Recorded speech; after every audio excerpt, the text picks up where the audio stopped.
Hello again, everybody. Great to have you along on this Sunday afternoon. Scott Murray along with Angel Carlton, and yet another edition of Leading the Way as we share with you some of the great individuals in our world that we've all come to know. Some of them you probably do know, others you don't, but they've all been most successful in their lives as great leaders and sharing a culture of getting things done, doing it properly and productively. Whether it's in corporate America with organizations, doesn't much matter. So we really are just delighted to welcome you and thank you all for being here. I'm really excited to welcome again, as I always do, our co-host, talking about Angel Carlton, who is a director with I4CP, the Institute for Corporate Productivity.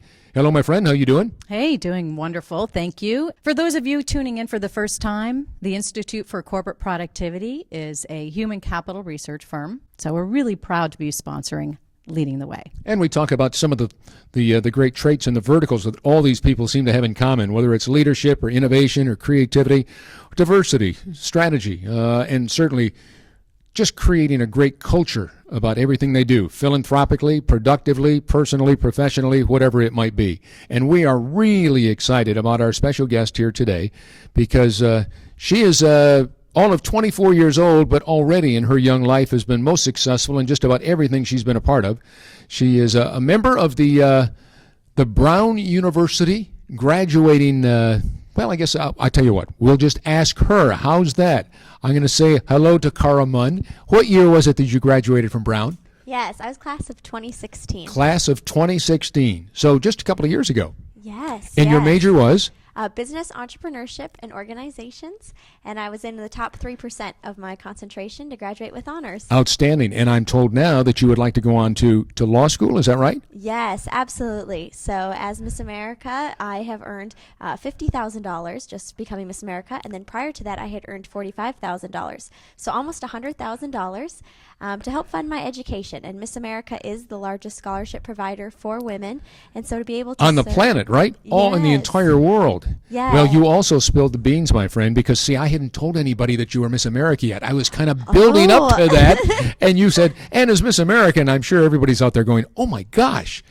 So congratulations, first of all, on being crowned Miss America, I might add, from Bismarck, North Dakota, the first person in the 97-year history of Miss America to come from the state of North Dakota, right? Yes, the very first one. Prior to that, we only had 3 women ever make it in the top 10.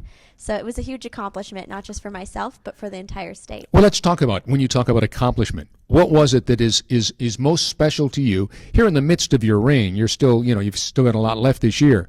But what has been the thing that you really cherish most, that you just say, oh my gosh, my dream has come true? Yes. Well, there's a lot of glamorous moments as Miss America, but at the same time, it is a service-based organization, so I serve as the National Goodwill Ambassador for the Children's Miracle Network Hospitals, as well as the Make-A-Wish Foundation. And so that's something, when I get to make a difference across our nation, not just within my state, that's when I think I really realize the opportunity that this organization's provided me. I want to get Angel in here because she's got a book full of questions for you, but I do want to talk about the fact that you graduated from Brown, and you mentioned just prior to going out on the air with us that you're getting ready to go to grad school. You'd like to go to law school. Is that right? Yes. Tell us about that. Yes. Well, my end goal is to become the first female governor of the state of North Dakota. And so although you don't need to have a Juris Doctorate to do that, I have this scholarship money, so I want to put it to use. And I think having that JD is going to help me be that much stronger when I become a politician. And where might law school be? Well, Notre Dame right now, so we'll see if I can up my scholarship now that I have this extra, activity on my resume. Fantastic. I think that's wonderful. And I can tell that your journey already is being the first of many things to be the first to accomplish these things. So, but as I was saying, I mean, it's a shame it's radio because you are absolutely stunning, and I wish everyone can see you. Oh, best part about her is her smile. Yeah. That's what I like. There's so many people that are your age or maybe a little younger. You hear about entitlement for your millennial group, whether it's X, Y, Z's, whatever. And I think that's the thing that I've, have been most impressed by, is just how genuine you come across. So don't ever lose that. I don't know who mom and dad are, but they did a good job. That's most important. So you come across like that. So keep that up. Right. Well, we like to kick things off in our Leading the Way show with a little something we call the lightning round. And it's a little bit about our listeners getting to know you on a personal level and a little bit about your journey to success and how you got where you are. So, Scott, why don't you kick it off with our first question? All right, very good. It's an easy one. Okay. I'm First ready. job, and what did you learn from it? Yes. So my first job, I was 13, and I taught dance at our dance studio. So I think what I learned most was at the time I didn't even drive myself. I was still getting dropped off to go to work. Right. And so it put a lot of responsibility, and the fact that, parents were paying me to teach their children, that was a big thing. But then I also had people that believed in me and knew that I'd be, a great dance teacher. Fantastic.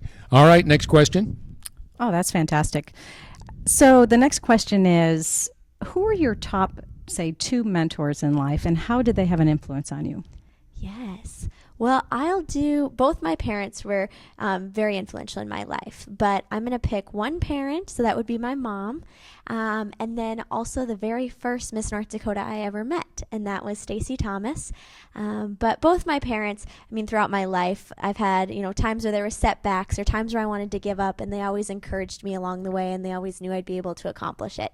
At the same time, I was an only child, and so Stacy Thomas, the first Miss North Dakota I met, she really instilled this sisterhood in me, and I had someone to look up to that wasn't a family member, but she was always available to talk or anything like that. And so I think that's really my dream of becoming Miss North Dakota, spurred from her.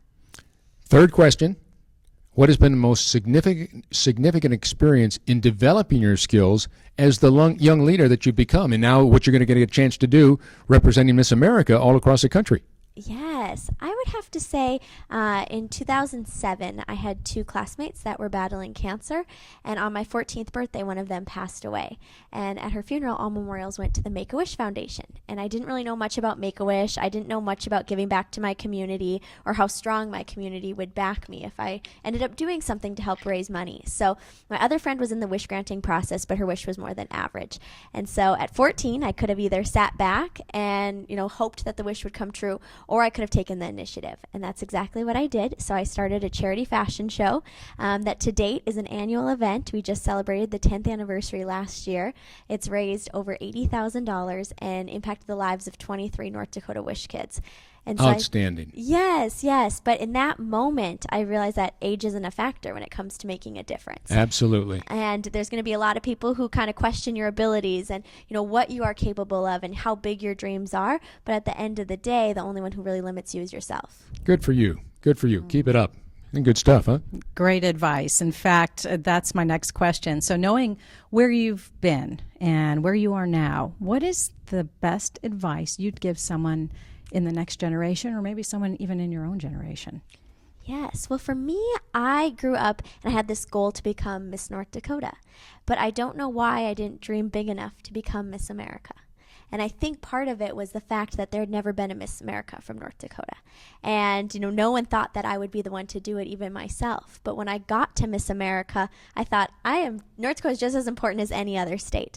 And I am just as trained and just as qualified for this job. And so I would tell those young girls to just keep dreaming bigger. Like I said, the only one who limits you is yourself. And so unless you dream it, you're not going to become it. Never give up. Keep those aspirations high. Absolutely. Good advice. Last question in the lightning round. Okay. Your legacy that will best define you, young as you might be now, but in your life. What would you like that legacy to someday be? Yes. I want people to look at me and say, because she did it, I can do it too. And I think one thing is, we just assume because there hasn't been, whatever it is, maybe it's Miss America from North Dakota, maybe it's the female president, a female vice president, female chief of the Supreme Court. But just because it hasn't happened yet doesn't mean it won't, and doesn't mean that you can't be the one to do it. Our special guest here on this edition of Leading the Way, Cara Mund. She is Miss America from the state of North Dakota. And we're back with more right after this.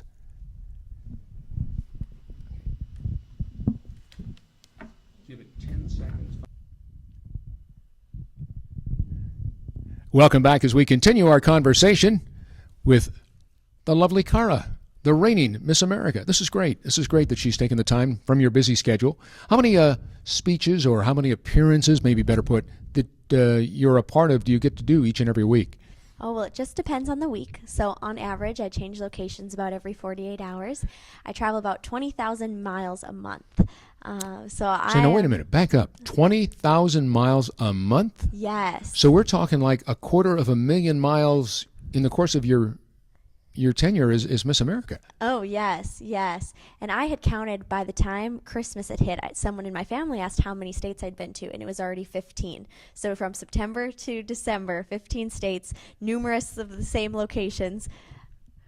Wow. That's a lot. That's a lot. So tell us, what have been some of the experiences? I mean, I'm so curious to know what you've gotten to experience in September since taking the crown, and what do you look forward to in this year ahead? Yeah, do you have favorite things that you get a chance to do? I see right where Angel's going that she wants you to hear about all the neat things you get a chance to be a part of. Yeah, so absolutely. Well, that night I won, I knew that not only did I make history, but my life was changed forever.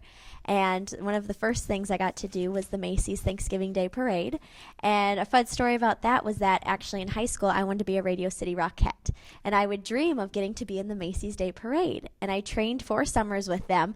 And by the time I turned 18, I was too short to actually be a Rockette.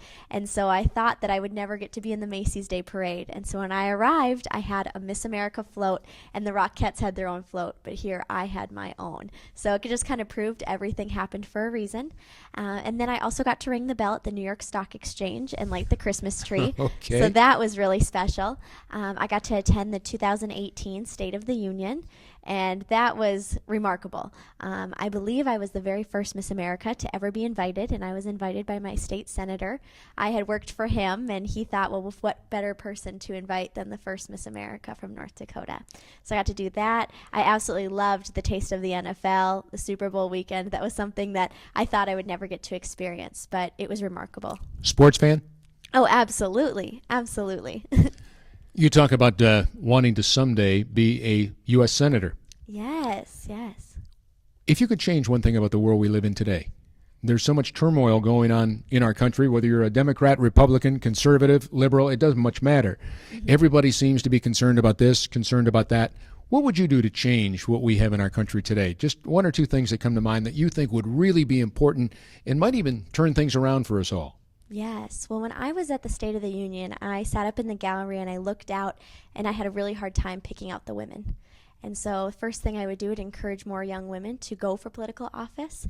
I think we're often a little afraid and not sure if we're going to, be elected, but unless we try, we're never going to know.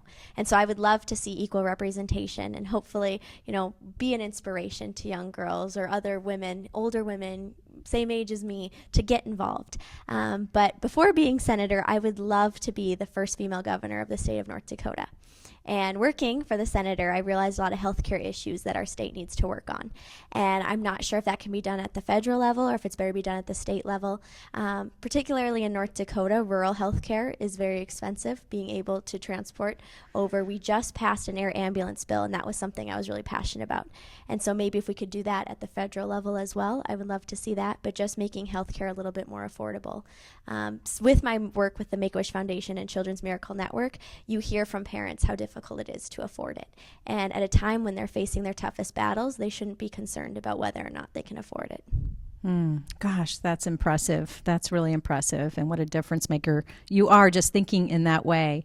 And so the Miss America competition, how has that helped you and develop you or all of these young ladies for that matter in becoming future women leaders? Yes, so I look at my experience, and I never thought that I would be Miss America. And I thought, I knew what my expectations were. I knew what I would achieve, but I just never dreamed big enough. And so that, from the moment I was crowned Miss America, I thought, okay, well, I could be the first female governor of North Dakota. If I don't try it, I'm never going to know. And also just the importance of persistence. For me, it took 4 years to win the title of Miss North Dakota. It wasn't just a one time and I got to Miss America and I won.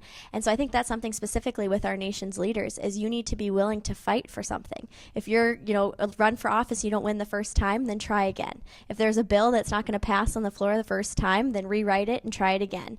But until we do that, nothing's going to be accomplished. Pretty good answer for a 24-year-old, huh? Miss America or not. the two of us are sitting here most impressed by all that you're sharing with us. So let me ask you this.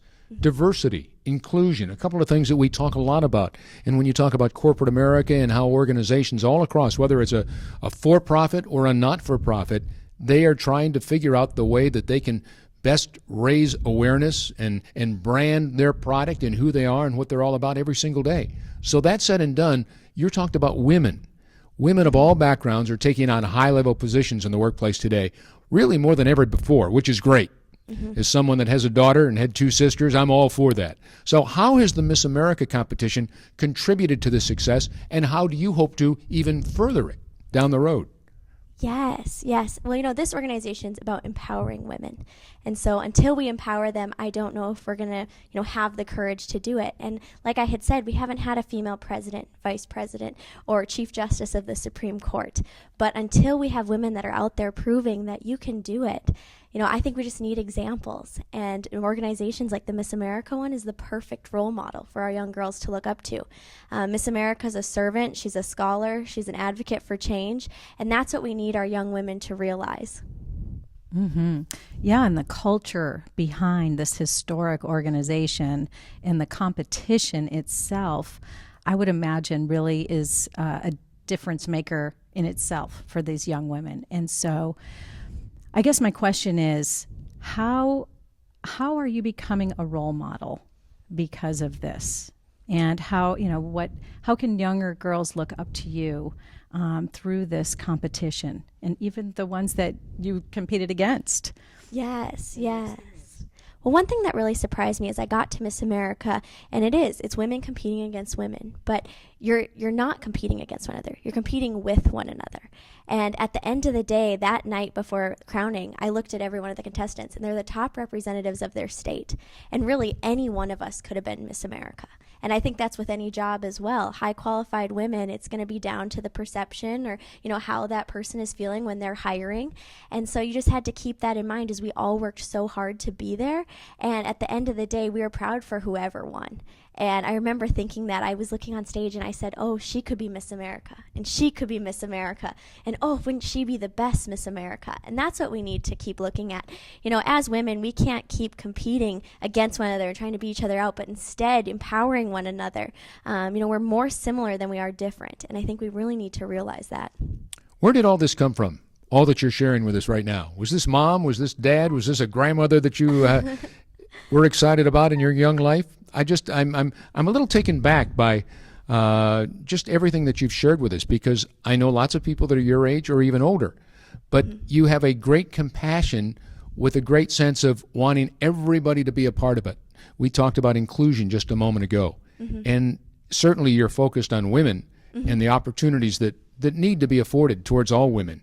And yet you still, for your age, and again, I refer to that just the entitlement thing that a lot of times you hear about your generation. Share with me what goes through your mind and where all this comes from. Yeah, so my parents were great role models for me. And coming from North Dakota, I never felt like I was handed opportunities. I always had to work for them. And I think that really put things in perspective for me. And when I got to Brown, it was a much more diverse community than I was used to. And I realized the power of that diversity. When you have like-minded individuals sitting in a room together, the innovation isn't there. But when you have people from different backgrounds, different stories, different perspectives, that's when we make a huge change. And so it's so important to have diversity just for innovation, for entrepreneurship, to keep our nation moving forward. Mm-hmm. Yes, and I love that, what you had to say about women empowering women rather than competing against one another. That is so important, and really honoring one another for our journeys, for our ambitions and goals. So that's great. Great. You, off the air, you had mentioned and shared with us that you were a shy girl growing up. So how does a shy young girl become Miss America in 2018? Yes. Well, I was very shy. I was a shy only child. And, I was interested in my first pageant or competition when I was 5. And it was something that, at that time I really wasn't afraid. But as I got through my preteen years and, got into teenager, that's when I started, you build up this worry. And am I good enough? Am I, measuring up? And I really had to go outside of my comfort zone. And as soon as I did that, I realized, their capabilities are so much more than I ever expected. What will you be doing 20 years from now? You told us professionally you'd like to be a U.S. Senator. But how about in your personal life? Do you hope to have a family someday? What's on the horizon?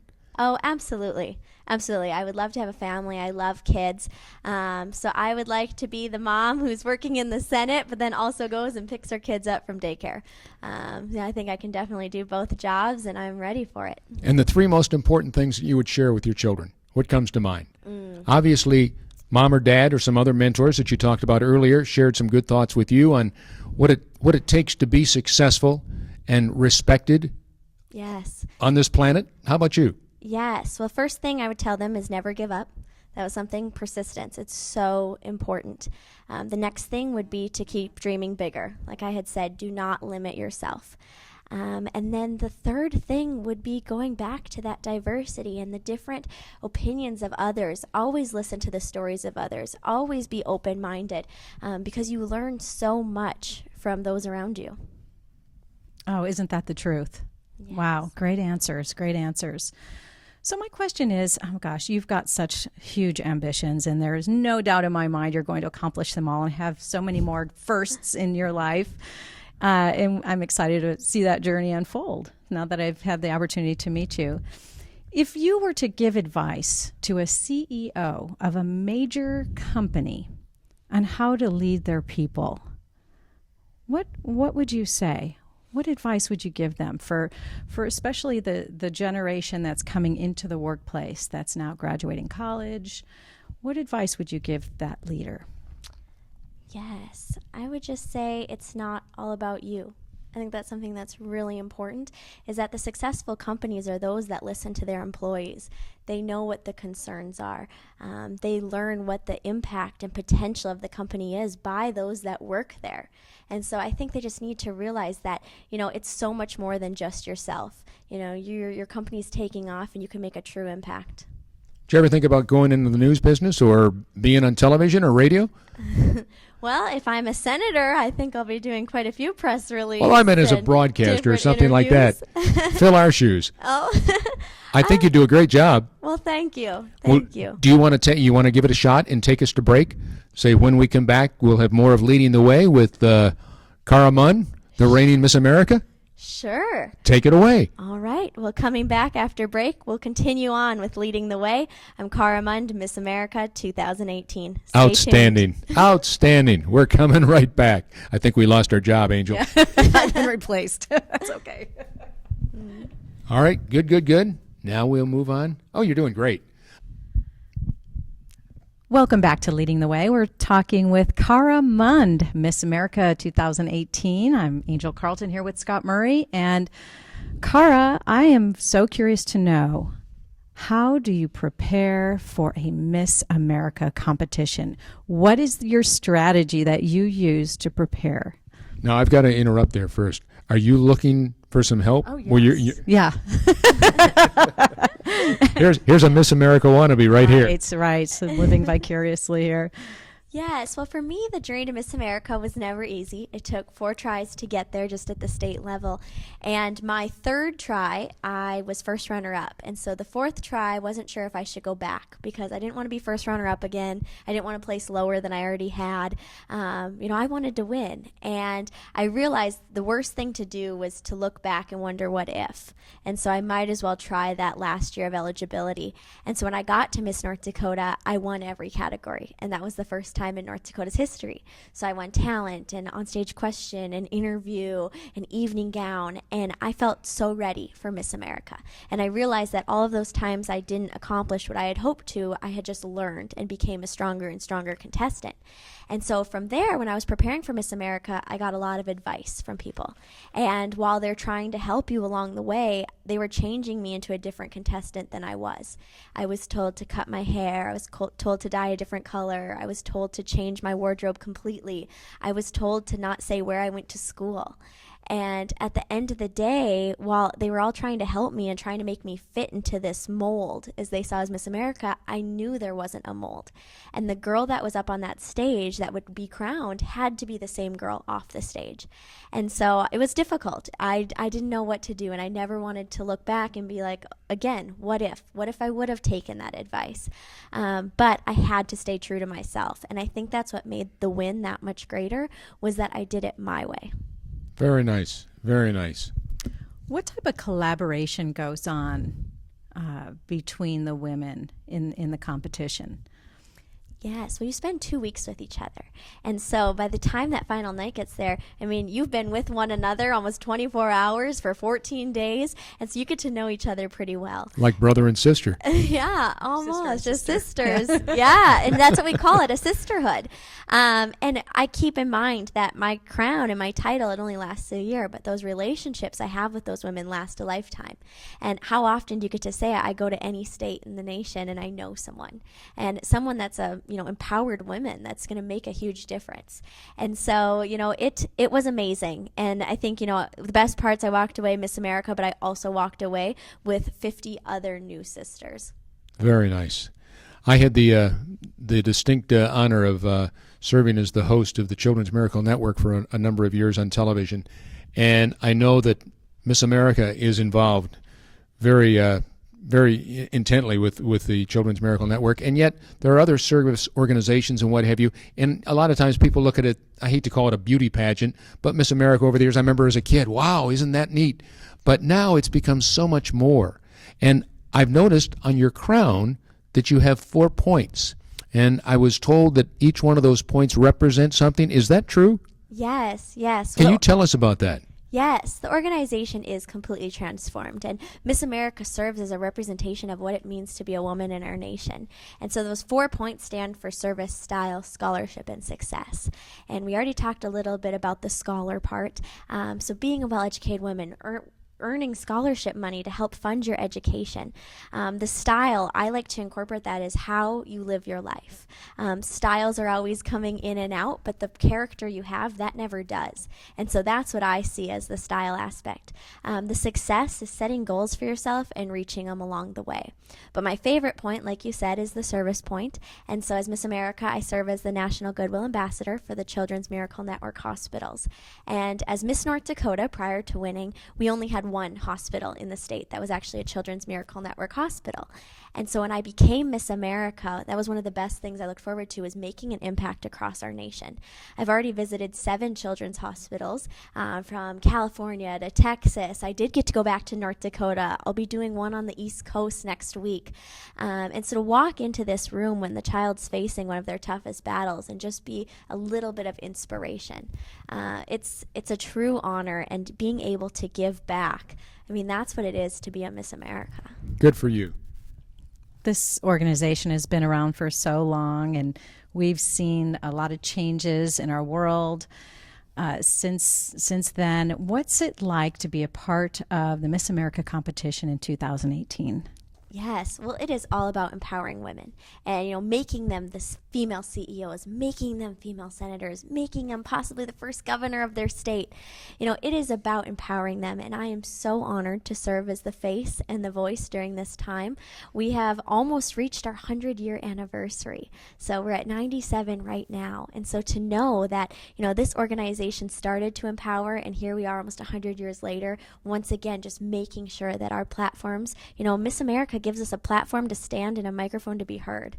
And I'm very, very grateful for that. Obviously, you're most proud to be a part of this entire organization, and yet I just wondered, people are often asked about their bucket list. Do you know that term? Yes. All you've done at 24 is what most people do in a lifetime. And yet, I mean, come on, Cara, be honest. I see that grin and that smile on your face. Bucket list for you.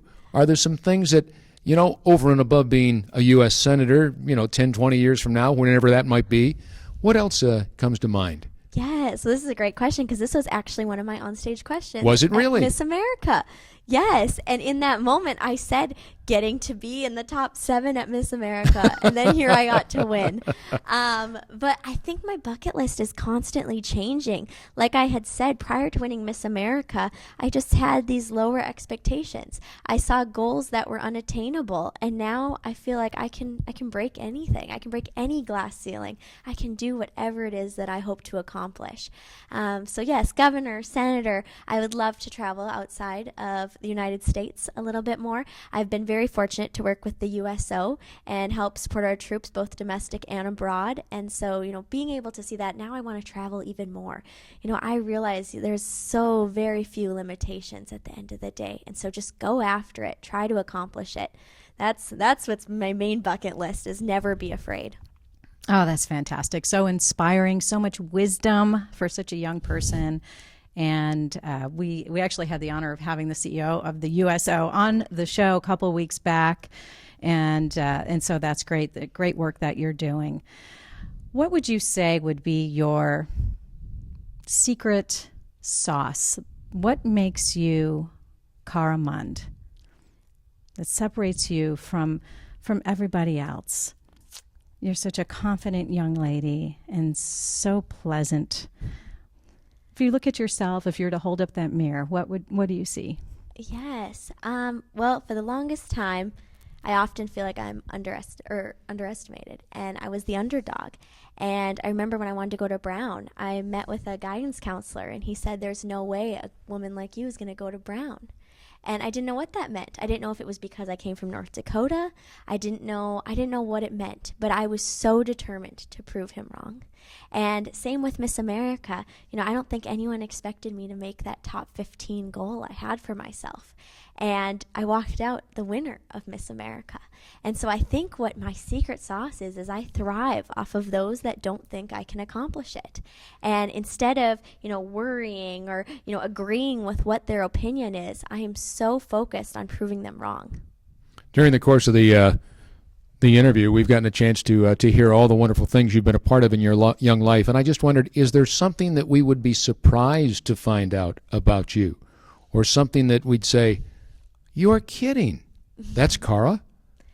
Yes. Well, I would say, I do come off fairly accomplished. I went to Brown. I did a lot of work with the Make-A-Wish Foundation when I started my own fundraiser. I got to be Miss America.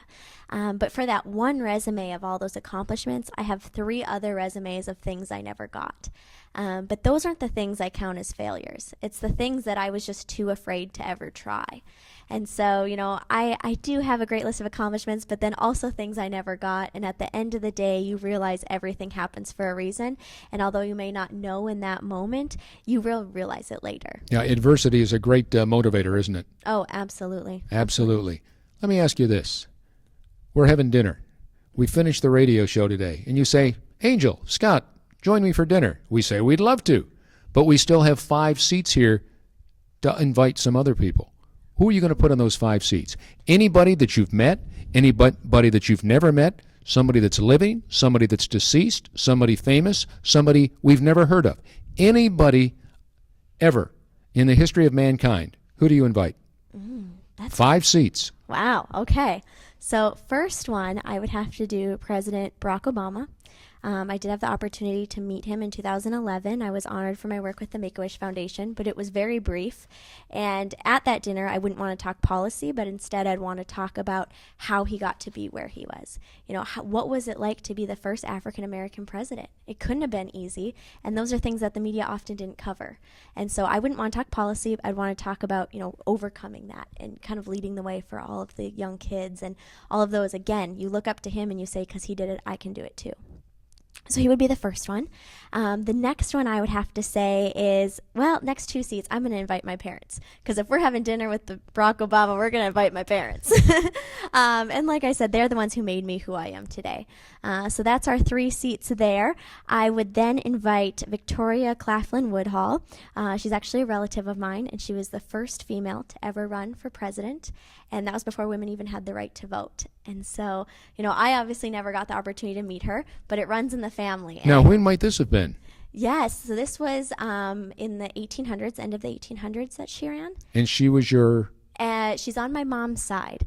And so that's where I think the determination and wanting to be the first to accomplish something. I think it dates all the way back then in my family line. And then depending, well, you know what? I'm going to say, we're at one more seat. You got one left. This is tough. Well, does the dinner have to be right now, or can it be in the future? You name it. Okay, we're going to have it in the future, and it's going to be the first female president, because I am confident that we're going to have the first female president. Well, I thought that was going to be you. Oh, I don't know about president. That's a tough job. I want to change North Dakota right now. We'll see. But I'm very confident it's going to happen in my lifetime, and that's who I want that seat reserved for. Well, I'll tell you what. What did you think in the last hour? All that this young lady has shared with us. She is the reigning Miss America. She is the reigning Miss North Dakota. Cara Mund. What do you think? What comes to mind? What has impressed you most? Well, I just admire the fact that you were motivated by people underestimating you, and that gave you determination to prove them wrong because you knew differently. Mm-hmm. You knew the strength and the unlimited potential that you have inside you, and what an inspiration you are to so many young ladies. Keep up the good work, Cara. Thank you. Nothing I could add to what Angel just said. Well put. Keep up the good work. We're going to let you have the final word. You're standing on the stage. You said you don't know if you want to be president someday, but if you were today, the one thing you'd change about our country, what comes to mind? Equal representation. I want everyone's voices heard. It doesn't even have to be by gender. It could be by race. It could be by social economic class. But I just want to make sure that every single person in this nation is heard. Well, the Miss America organization got it right this year, for sure. You're a lovely young lady, but more importantly, with great wisdom and great poise and great finesse and a great heart. So thank you so much for spending time with us on leading the way, and we can't thank you enough. You're wonderful, and knock 'em dead from this point on, and we're going to be looking for that governor or that U.S. senator from North Dakota. Yeah, we'll be cheering you on. No, That's for sure. Thank you so much for joining us. Our thanks to Cara Mund, the reigning Miss America. Till next week, here on this edition of Leading the Way, as we always remind you, live your legacy by leading the way.